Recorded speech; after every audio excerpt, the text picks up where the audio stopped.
I never planned to tell my family about my success. For years, I let them believe I was just barely getting by with my little vintage shop in Brooklyn. Behind the scenes, I was building one of the biggest financial companies in New York. But that Christmas night, my sister Sophia's constant teasing pushed me too far, and everything changed. The evening started like any other family dinner at my parents' fancy townhouse on the Upper East Side, everyone dressed up, expensive wine being poured, and the usual conversations about who had achieved more that year. I wore a simple black dress from Target. It was part of the image I had kept for so long, the disappointing daughter, who never lived up to expectations. "Olivia, darling," my mom said with that polite but cold tone she always used when she spoke to me, "we were just talking about Sophia's latest promotion. She's now Senior Vice President of Operations at Sterling and Pierce." I smiled politely, even though I already knew. What she didn't know was that Sterling and Pierce was now owned by me, though that wouldn't be made public until tomorrow. I had the documents ready on my desk back at the office. "Congratulations, Sophia," I said. "That's wonderful." Sophia looked up briefly from her phone, wearing her usual proud expression. "Thanks. How's that little vintage shop of yours doing? Still scraping by?" If only she knew, that small shop was just a cover. In reality, I was the founder and CEO of Atlas Financial Group, a $50 billion investment firm that owns stakes in half the big companies on Wall Street. But I kept my expression neutral and replied casually, "We're doing fine." The shop was real. I started it 10 years ago right after graduating from Harvard Business School. While my family wanted me to take a job at a big firm, like Sophia did, I had other plans. I used that store as a quiet base while I built Atlas Financial from the ground up.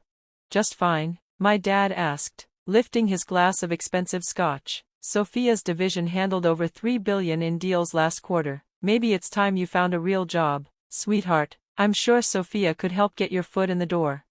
I wanted to laugh. Tomorrow, Sophia would find out that I didn't need her help.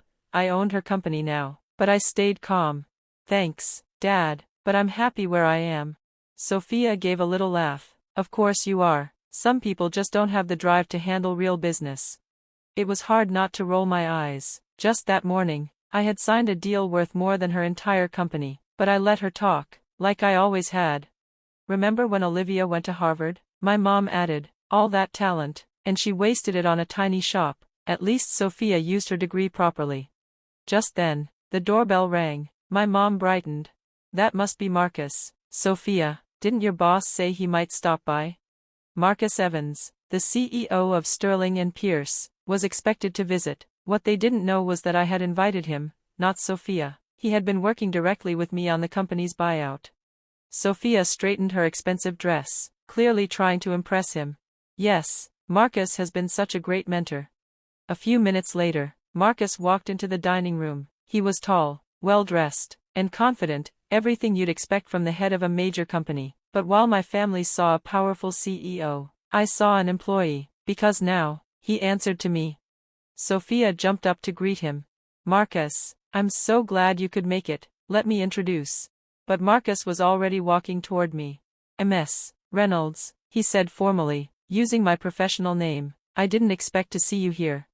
The whole room went quiet. Sophia's face froze. "Merry Christmas, Marcus," I said with a smile. Sophia looked confused. "Wait, how do you know my sister?" Marcus looked surprised too. "Your sister? I didn't know Ms. Reynolds was your sister. She's the CEO of Atlas Financial Group, our new owner." There was complete silence. My mother dropped her wine glass. It shattered on the floor. Sophia looked like she had seen a ghost. My father just stared at me. "Owner?" Sophia whispered. "No, Olivia runs a small vintage store." I let out a breath and smiled. "Actually, I own quite a few things, including Sterling and Pierce." That little shop had always been a way to keep my real work hidden. While my family judged me and laughed at my small life, I was secretly becoming one of the most powerful women in finance. "Atlas Financial Group," my dad said, wide-eyed. "They're behind half the major deals on Wall Street. They bought Richardson Brothers last month for $12 billion. $13 billion, I corrected gently. That was us. My mom looked pale. "But why didn't you ever tell us?"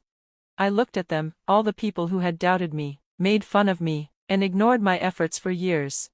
"Would you have believed me?" I asked. You thought I was wasting my life. You were so busy comparing me to Sophia that you didn't even ask what I was really doing. Marcus cleared his throat. The board signed the final approval tonight. The official announcement goes out tomorrow morning. Sophia blinked.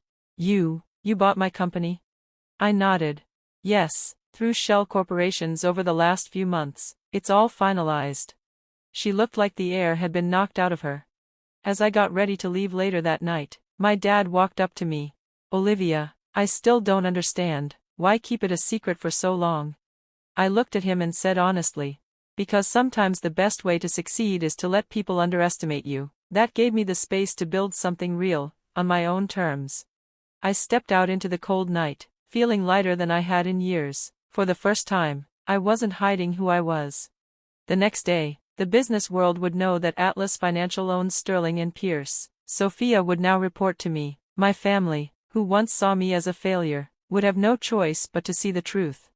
That little shop in Brooklyn had been my cover, but it also taught me that appearances can be misleading, and that the quiet, underestimated ones, they often hold the most power. As my driver took me home to my penthouse, another secret they never knew, I smiled to myself. Sometimes, the best revenge isn't shouting your success. It's quietly becoming everything they said you couldn't be, then letting them see it for themselves.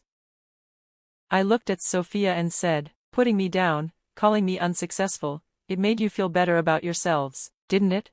That's not true, she replied quickly, but her voice didn't sound so confident. I turned my computer screen toward her. Really? Let's take a look. In the last 5 years, you've brought up my little shop at family dinners 147 times. Mom has told me to get a real job 89 times, and you've used the words wasted potential about me at least 50 times. Sophia's face turned red. You kept count? I keep track of everything, I said calmly. That's how I built this company. That's how I knew Sterling and Pierce was the perfect company to buy, and that's how I knew exactly when to finally tell you the truth. She slowly sank into one of the chairs in front of my desk. Her fancy designer dress got wrinkled, but she didn't even seem to notice anymore.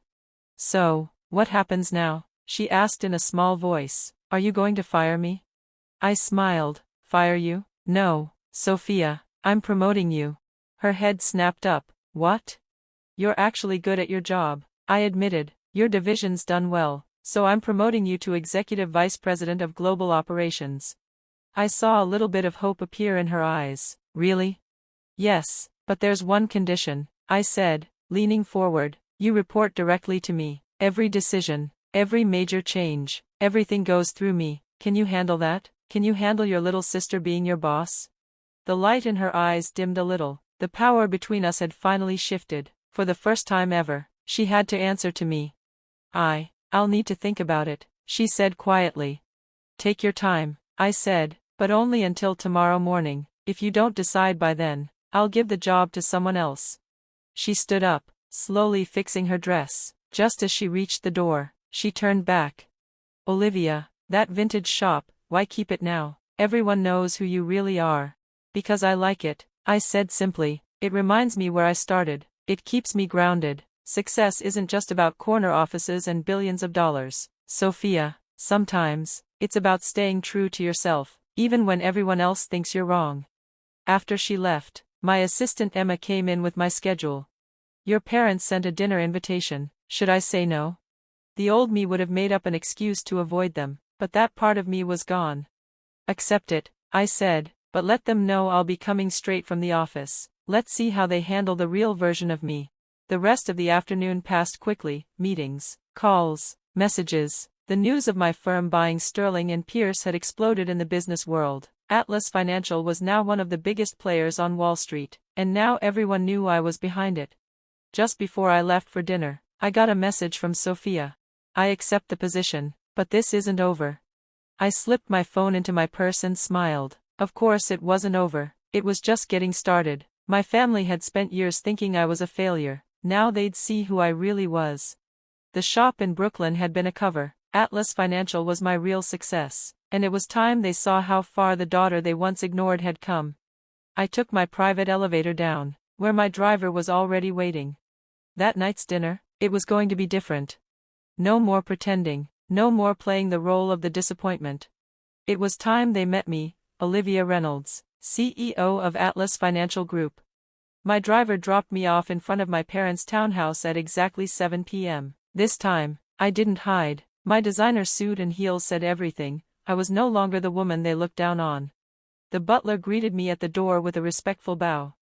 Ms. Reynolds, your family is waiting in the dining room. I heard whispers as I walked toward them, but everything went quiet the moment I stepped in. My mother, father, and Sophia were sitting at the large dining table, looking like they'd been caught in the middle of something. Olivia, my mother said, trying to sound casual, you look different. Amazing what wearing your real clothes can do, I replied as I sat down. No more Target dresses. My father cleared his throat. We've been talking about the situation. You mean my success? I asked. The fact that I now own Sterling and Pierce, that I'm now Sophia's boss. Sophia jumped in. About that position you offered, I've been thinking. I cut her off. It's not up for discussion. You take it with my terms, or you find a new job, but good luck explaining to other companies why you left a promotion at Atlas Financial. My mother twisted her napkin nervously. Darling, do you have to be so harsh? We're family. I gave a small laugh. Was it family when you laughed about my shop? When you constantly compared me to Sophia? When you told people I'd wasted my Harvard degree? We just wanted to push you, my father said, help you succeed. No, I said, you wanted me to fit into your idea of success, but I had a different path. While you chased titles and praise, I built something real. The first course arrived, wine, salmon, fancy plating. They still wanted everything to look perfect on the outside. Do you know why I kept the shop? I asked. It wasn't just to hide my real work, it reminded me what mattered. While you chased status, I was learning how to find real value. I saw worth in things that looked small to everyone else. But why keep it all secret? My mother asked. Why let us think you were struggling? Because you needed someone to look down on, I said. You had the successful parents, the perfect daughter Sophia, and then poor Olivia. That story made you feel better. Sophia flinched. That's not fair. Isn't it? I opened the notes app on my phone. Want to hear some of your own words? The jokes? The things you said to your friends about me? You made me the family joke for years. Enough, my father said. What do you want now? You have money, you have power. I looked at each of them, calm, steady. I want acknowledgement, not praise. I don't need you to be proud of me. I want you to admit how you treated me, how you looked down on me, how you ignored who I really was just because I didn't follow your plan. No one said anything. The silence was heavy. My mother looked pale. My father had lost his usual confidence. Sophia looked shaken. At last, my father said, we were wrong. Yes, I replied, you were. We just wanted what was best. My mother said. No, you wanted what looked best to other people. I stood up, brushing off my suit. I have an early meeting tomorrow. We're buying another company. It'll make Sterling and Pierce look small. Sophia, I expect you in my office at 8 a.m. sharp. Olivia, please, my mother said, can't we go back to how things used to be? I paused at the door. No, but we can move forward, if you're ready to accept who I really am, not the daughter you imagined, but the woman I became. And if we're not? My father asked. Then you'll miss out, I said softly. That's your choice. I walked out, leaving them sitting in their perfectly decorated dining room, surrounded by food and silence, and finally, the truth. Outside, my driver opened the door. Rough night? He asked. I smiled as I stepped in. No, I said, it was perfect.